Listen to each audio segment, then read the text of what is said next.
سر میں 2-3 دن پہلے رفاع یونیورسٹی فیصل آباد میں گیا، وہاں پر آپ نے مجھے وہاں پر جو لائبریری کا جو میں نے سلسلہ دیکھا ہے، ماشاءاللہ اس انٹرنیشنل لیول کی جو لائبریری ہے وہ اسٹیبلش کی گئی ہے. تو سر اس کے حوالے سے بتائیے گا کہ مجھے جو بتا رہے تھے کہ وہ یہ بتایا جا رہا تھا کہ یہ انٹرنیشنل لیول کی لائبریری ہے، جو وہ تمام جو بکس جو وہاں پر اویلیبل ہیں وہ سافٹ فارم میں بھی اویلیبل ہیں، اور وہاں پر ایک پراپر اسٹڈی رومز بنے ہوئے ہیں. تو پلیز ذرا اس کے بارے میں بتائیے. ہمارے وائس چانسلر اور چانسلر صاحب کی ہدایت یہ تھی کہ آپ لائبریری کا انوائرمنٹ اتنا اچھا بنائیں جی جی کہ طالب علم کا دل چاہے کہ میں یہاں بیٹھا رہوں، جی جی اور وہ بجائے کلاس سے جب فارغ ہو یا جب اس کے پاس فارغ ٹائم ہو تو وہ ادھر ادھر ضائع کرنے کی بجائے وہ بکس کے درمیان میں وہ اپنا وقت گزارے.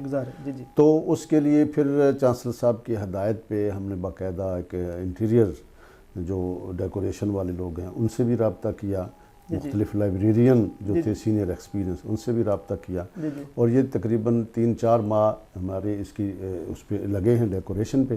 اور اس وقت صحیح بات یہ ہے کہ رفاع انٹرنیشنل یونیورسٹی فیصل آباد کیمپس کی جو لائبریری ہے وہ اتنی خوبصورت ہے کہ اس کو دیکھنے کے لیے ابھی کل مجھے ایس ایم ایس آیا ان کے ڈاکٹر مظہر حیات صاحب کا، وہ کہیں رفاع میں آئے تو لائبریری دیکھی، کہنے گئے کہ ڈاکٹر صاحب آپ کی لائبریری دیکھ کر مزہ آیا، باقی میں نے زندگی میں ایسی لائبریری نہیں دیکھی. اچھا. تو جو لوگ بھی وزٹ کرتے ہیں وہ اس کے انوائرمنٹ سے بھی متاثر ہوتے ہیں، اور اس کی بکس تو الحمدللہ ویسے ہی ہماری ایچ ای سی کے ساتھ ہمارا وہ موجود ہے. رفاع اسلام آباد کی بکس کو آپ ڈیجیٹل یہاں سے دیکھ سکتے ہیں، خود ہماری اپنی بکس بھی موجود ہیں. تو لاکھوں کی تعداد میں ہمارے پاس نیشنل انٹرنیشنل جرنل ریسرچ کے لیے موجود ہیں، بکس موجود ہیں لاکھوں کی تعداد میں آن لائن. اچھا، اس میں سب سے اہم بات یہ جو بچے کو ہم فیسیلیٹیٹ کرتے ہیں، ایک تو خوبصورتی ہے، وہ تو نو ڈاؤٹ بہت خوبصورت ہے، لیکن عملاً بھی وہاں طالب علم کمپیوٹر پہ بیٹھ کے جو کتاب اس کو اچھی لگ رہی ہے وہ جہاں پڑھی ہوئی ہے وہ آن لائن وہ اس کا وہ لیتا ہے، لنک لیتا ہے، وہاں یونیورسٹی کے اندر ہمارا ایسا سیٹ اپ موجود ہے، اگر وہ چاہے تو چند منٹ میں وہ کتاب اس کے ہاتھ میں دے دی جاتی ہے، اس کو فوٹو اسٹیٹ کر کے اس کو بائنڈ کر کے کہ یہ لے لی. تو یہ اس سے نا جی طالب علم، میں خود ایک کتاب مجھے رسول اللہ صلی اللہ علیہ وسلم پر 300-400 سال پرانی ایک کتاب تھی، تو اس کا میں نے لنک لے کے میں نے فوٹو شاپ والے کو دیا لائبریری، میں نے کہا یار مجھے یہ کتاب چاہیے ہارڈ میں، تو میرا خیال ہے ہارڈلی 1 گھنٹے کے اندر ہو جی یہ کتاب دیں. پرانی کتاب تھی، میں نے کہا کہ اس کے ہارڈ کاپی بھی ہونی چاہیے. تو فیصل آباد کے رفاع یونیورسٹی کے کیمپس میں ایک پڑھنے کا ماحول ہے، کلاس میں بھی اور لائبریری میں بھی. تو میں چاہوں گا آپ کی توسط سے، رابطے سے، ذریعے سے، کہ جو لوگ پڑھنے لکھنے کے یا اساتذہ ہیں یا طلبہ ہیں اور وہ ذوق رکھتے ہیں تو وہ ضرور رفاع یونیورسٹی فیصل آباد کی لائبریری کو ضرور لازمی ہے، اور انشاءاللہ وہ خوشی محسوس کریں گے کہ ہمارا یہ ٹائم ضائع نہیں ہوگا. ماشاءاللہ میں نے وزٹ کیا تو مجھے ایسے لگا کہ جیسے میں پاکستان کے کسی ادارے میں نہیں بلکہ یا کسی لائبریری میں نہیں ہوں، بلکہ کسی یورپ کے کسی جو ہے ادارے کی لائبریری میں وہاں پہ دیکھ رہا ہوں، بکس دیکھ رہا ہوں. اس کا جو لیول ہے وہاں پہ، جو مطلب بکس ہیں اور انوائرمنٹ ہے، میں سمجھتا ہوں کہ یہ مطلب آئی تھنک سو کہ میرے پاس الفاظ نہیں ہے کہ میں ان کو بیان کر سکوں. سر آپ ماشاءاللہ جماعت اسلامی کے ساتھ بھی آپ کی جو ہے اٹیچمنٹ رہی ہے، آپ کیا سمجھتے ہیں کہ جماعت اسلامی کا ملکی سیاست میں کیا کردار؟ اچھا جی، اس میں میں مختصراً عرض کرتا ہوں کہ میرا جماعت اسلامی سے ان دس سینس تو کبھی تعلق نہیں رہا، کیونکہ میں تو گورنمنٹ امپلائی رہا ہوں، اور اس کے بعد پھر یہ تدریس اور تعلیم اور ادارے بنانے کے حوالے سے مصروف رہا ہوں، میں رکن کبھی نہیں رہا. لیکن میں سمجھتا ہوں کہ اگر کوئی بھی پاکستانی ہے اور وہ پڑھا لکھا ہے تو اس کو اس وقت ضرور سوچنا چاہیے کم از کم کہ یہ 1947 میں جو ہم نے پاکستان حاصل کیا اور یہ 70 سال جو ہمارے گزرے ہیں، تو ہم نے کیا کھویا ہے اور کیا پایا ہے. اس پر ضرور اس پہ غور کرے ہر پڑھا لکھا آدمی، اور پھر وہ دیکھے کہ ان 70 سالوں میں ہمارے ساتھ مسلم لیگ نے کیا کیا ہے، پیپلز پارٹی نے کیا کیا ہے، مارشل لاؤ نے ہمارے ساتھ جرنیلوں نے کیا کیا ہے، اور اب یہ جو موجودہ رہنما ہے تحریک انصاف والا اور اس کی ٹیم نے ہمارے ساتھ کیا کیا. جب یہ ساری کہانی دیکھے گا تو وہ ضرور سوچے گا. اس کے پاس آپشن اگر کوئی ہے کہ کردار کے اعتبار سے، کرپشن سے بہت اونچے جو لوگ ہیں جو کرپشن میں انوالو کبھی بھی نہیں رہے، منسٹر بھی رہے ہیں، M N A M P S بھی رہے ہیں، میئر بھی کراچی کے عبدالستار افغانی اور نعمت اللہ خان صاحب رہے ہیں یا جن عہدوں پہ بھی رہے ہیں. خود سراج الحق صاحب کو سپریم کورٹ کہہ رہی ہے کہ جناب اگر ہم اس طرح سے 73-74 دفعہ کے تحت دیکھیں گے تو آپ کو صادر و کمین ایک ہی ایک بندہ رہ جائے گا. تو میں سمجھتا ہوں کہ اب آپشن بھی ایک ہی ہے. اگر اس ملک کے لوگ چاہتے ہیں کہ اس ملک کو سنواریں تو آپشن بھی ہمارے پاس ایک ہی ہے اور وہ جماعت اسلامی ہے. تو میں اس کو ہمیشہ سے پسند کرتا آیا ہوں اور میں سمجھتا ہوں کہ یہی چراغ جلیں گے تو روشنی ہوگی. آئیں ہمیں اس کی طرف، ان کو دیکھیں، ان کو پرکھیں اور ان کا ساتھ دیں. اچھا میں آپ کو ایک چھوٹی جو چیز میرے دل میں جس نے گھر کیا ہے، میں بہت چھوٹا تھا جو پہلے الیکشن 1970 والے الیکشن تھے، تو جیسے چھوٹے بچے نعرے لگاتے ہیں ہم بھی بس الیکشن کی پولنگ والے دن وہاں چلے گئے. یہ بڑی دلچسپ بات ہے، آپ نے پہلے بھی کہا کوئی دلچسپ واقعہ سنا. میں یہ واقعہ جو میرے حالانکہ 11-12 سال میری عمر تھی، تو پریزائڈنگ آفیسر تھے ہاشمی صاحب جو گورنمنٹ کالج لاہور میں اردو کے پروفیسر رہے ہیں. تو اس وقت وہ سرگودا میں ہوتے تھے. ایک خاتون تھی وہ بلائنڈ تھی اور خاصی ایجڈ بھی تھی، یعنی اس کو نظر آنا بند ہو گیا ہوا تھا. تو اس نے ووٹ ڈالنا تھا، تو اس کو 2-3 لوگ پکڑ کے لے جا رہے تھے کہ ووٹ ڈالیں. تو جو الیکشن کا عملہ تھا، میں قریب ہی کھڑا تھا، مجھے کسی نے دور ہونے کے لیے کہا ہی نہیں، روکا ہی نہیں کہ بھاگ جائیں. ویسے ہی میں کھڑا تھا تو انہوں نے بادر ہی نہیں کیا. اس خاتون نے کہا کہ مجھے نظر نہیں آتا، اس عملے سے کہا تو میری مور اسلام والوں پہ لگا دیں. اچھا. اس وقت جماعت اسلامی بڑی جماعتوں میں سے ایک جماعت کے طور پر سامنے آئی تھی. پیپلز پارٹی تھی، مقابلے میں جماعت اسلامی تھی.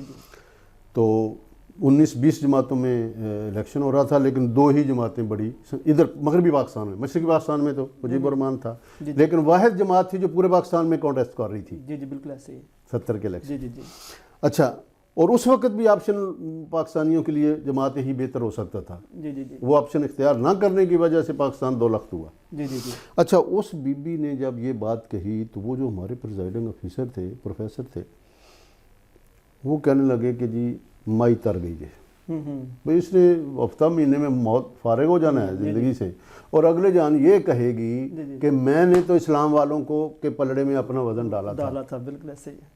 روٹی کپڑے مکان والوں کی میں نے پرواہ نہیں کی، میں نے اپنا، حالانکہ روٹی بھی آپ کو حضور کی طفیلی ملے گی اگر آپ ادھر آئیں تو، ٹھیک ہے نا جی. تو میں نے اپنا وزن جو ہے، تو میں جماعت اسلامی کے اس حوالے سے قائل ہوں کہ ہمیں اپنا وزن اسلام کے پلڑے میں ڈالنا چاہیے، اس لیے کہ پاکستان کا نظریہ جو ہے وہ لا الہ الا اللہ ہے. بالکل ایسے ہی ہے. اور اس سے جتنا دور بھاگیں گے پاکستان کے ٹکڑے ہوتے جائیں گے. اگر اس کو ایک رکھنا ہے، اگر نظریہ مضبوط تھا تو ڈھاکہ اور لاہور میں کوئی دوری نہیں تھی. نظریہ کمزور ہوتا گیا، ہم 2 ہو گئے. اب بھی اگر اس کو نہ سنبھالا گیا تو پھر یہ پختونستان ہوگا، یہ بلوچستان ایک انڈیپینڈنٹ اسٹیٹ ہوگی، سندھ علیحدہ ہوگا، پنجابی کی بات کرنے والے پنجاب کی بات کریں گے، یعنی پھر اس کا کوئی اینڈ نہیں ہوگا. متحد رکھنے کے لیے ہمارے پاس ایک ہی نظریہ. میں کہتا ہوں کہ اساتذہ کو اس وقت جو کرنے والا کام ہے وہ نئی نسل کو نظریہ پاکستان پر کھڑا کرنا ہے دوبارہ سے، کہ پاکستان کا مطلب کیا، لا الہ الا اللہ. اس کی جو جغرافیائی سرحدوں کی حفاظت بھی اسی صورت میں ہوگی جب اس کی نظریاتی سرحدوں کی حفاظت کی جائے گی. ہمیں لا الہ الا اللہ کی حفاظت پہ زور لگانا چاہیے. نظریاتی سرحدیں مضبوط کریں گے تو جغرافیائی سرحدیں خود بخود مضبوط ہو جائیں گی. اگر دیکھیں جی، اگر کسی قوم کا، کسی ملک کا نظریہ کمزور ہو جائے، کوئی طاقت اس کو قائم نہیں رکھ سکتی. یہ ساری دنیا کا لکھا پڑا اصول ہے. تو ہمیں سب کو مل کر، خصوصاً اساتذہ کو، پاکستان کی نظریاتی اور جماعت اسلامی پاکستان کی نظریاتی سرحدوں کی حفاظت کر رہی ہے. بالکل ایسے ہی. اور نظریہ مضبوط رہے گا، پاکستان مضبوط رہے گا. بالکل ایسے ہی. تو اس جو آپ کا سوال ہے، تو ہر باشعور آدمی کو میں سمجھتا ہوں کہ آپشن ان کے پاس صرف جماعت اسلامی رہ گیا ہے. سر، اب ماشاء اللہ لٹریری پرسن بھی ہیں، اپنے بکس بھی لکھی ہیں. کچھ بکس میرے پاس میں یہاں پہ موجود ہیں، میں ان کا آپ سے تعارف بھی کرواتا چلوں. تاریخ تحریک پاکستان، تحریک پاکستان یہ بک ہے. تو writer professor doctor Mudassar Ahmad sahib ہیں. ایک یہ بک ہے، اور ایک مطالعہ حدیث اسلامک بک ہے، اور یہ بھی اس کے بھی جو رائٹر ہیں ڈاکٹر صاحب ہیں. اور اس کے بعد میر حجاز ایک بک ہے، ان کے بھی جو رائٹر ہیں وہ ڈاکٹر مدثر احمد صاحب. سر یہ 3 بکس ہیں، اس کے علاوہ اور بھی آپ بتا رہے تھے؟ میں نے بچوں کے لیے اصل تو لکھنا شروع کیا تھا، اس کے پیچھے بھی یہ کتابوں کے نام ہیں، رسول اللہ صلی اللہ علیہ وسلم کے سیرت کے حوالے سے ہیں، عقائد ارکان و اسلام کے حوالے سے، یہ اس کی بیک سائڈ پہ ایک فہرست موجود ہے۔ تو بچوں کے حوالے سے میں نے لکھنا شروع کیا تھا، لیکن وہ اپنی جو مصروفیات ہیں اس کی وجہ سے میں اس کو کنٹینیو نہیں رکھ سکا۔ اگر یہ میری مصروفیات نہ ہوتی تو شاید میں زندگی میں لکھنے پڑھنے کا ہی کام کرتا۔ تو یہ تاریخ اس کے علاوہ جو میرا پی ایچ ڈی کا تھیسس ہے وہ بھی چھپ چکا ہے الحمدللہ۔ تو میں نے اس کی ایک کاپی مولانا تقی عثمانی صاحب کو کراچی بھجوائی، تو وہ بڑے خوش ہوئے، ان کا وہ میرے پاس تحریر موجود ہے کہ آپ نے وہ کام کیا جو میرے سے نہیں ہو سکا۔ تو وہ میرا، حالانکہ وہ میرا پی ایچ ڈی کا تھیسس ہے، اور وہ ان کے جو والد صاحب ہیں حضرت مفتی محمد شفیع رحمۃ اللہ علیہ، جو مفتی اعظم پاکستان بھی ہیں، اس سے پہلے وہ دیوبند میں تھے، تو ان کی اصل میں خدمات کے والے سے ہے۔ تو وہ ان کا یہ کہنا کہ جو میرے سے نہیں ہو سکا، یعنی والد صاحب کی جو خدمات ہیں ان کو ہائی لائٹ کرنا، تو وہ آپ نے کر دیا۔ تو مجھے تو دراصل پنجاب یونیورسٹی سے ریسرچ پیپر ملا تھا، تو میں نے اس پہ کام کیا۔ تو الحمدللہ وہ کوئی تقریباً 700-800 صفحات پر مشتمل خوبصورت ہے، تحریر ہے۔ تو بچوں کے لیے میں نے کچھ لکھا ہے، آج کل وہ ایسا نہیں ہو پا رہا، تو اگر کوئی مہلت زندگی میں دی تو انشاءاللہ کچھ اس حوالے سے مزید لکھا جا سکتا ہے۔ سر ماشاءاللہ کافی مصروف ہیں، دار ارقم اسکول، امہ انٹرنیشنل کالج، رفاع انٹرنیشنل یونیورسٹی۔